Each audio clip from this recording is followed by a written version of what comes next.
A year ago today, we were cleaning up from Denver's 11th biggest snowstorm on record. This is what it looked like in the 9 News backyard exactly a year ago to this day. We had that heavy, wet snow, and I'm sure a lot of you will remember this snowstorm. And I think one of the big hallmarks and one of the big takeaways that a lot of you will have from it will be the kind of gloppy, that heavy, wet nature to that snow. Temperatures throughout this snowstorm in the Denver area right around 32, 33 degrees, and hence that heavy, wet nature to it. Now, here are snowfall totals from the storm.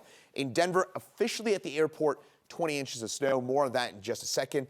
But the story really was in 2 different places, the Eastern Plains and southern Colorado. We had a couple reports in far southern Colorado in the wet mountains out here, as well as in the San Cristos, of 50+ inches of snow, more than 4 feet of snow. Lyman, about 3 feet of snow out of this snow event. Colorado Springs, over 20 inches. And Castle Rock, the South Metro area, got a really big hit from this with 2 feet plus of snow from this one, again, just a year ago. And the mountains, actually notably less snow, as this was a cutoff low to our south, pushing back a lot of snow. So it was the southern part of the state and the eastern part of the state that ended up with the highest totals from this particular snowstorm.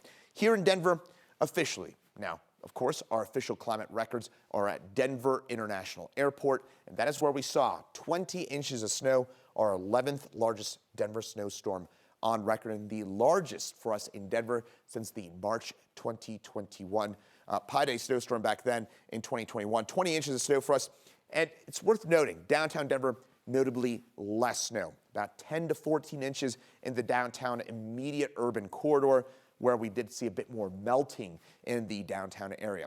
Otherwise, a couple takeaways. This was caused by the slow-moving cutoff low for us in the Denver area, that heavy, wet snow, one of those takeaways from it, and some 50-inch plus totals in southern Colorado. This was a doozy of a snowstorm, and it took place exactly 1 year ago today.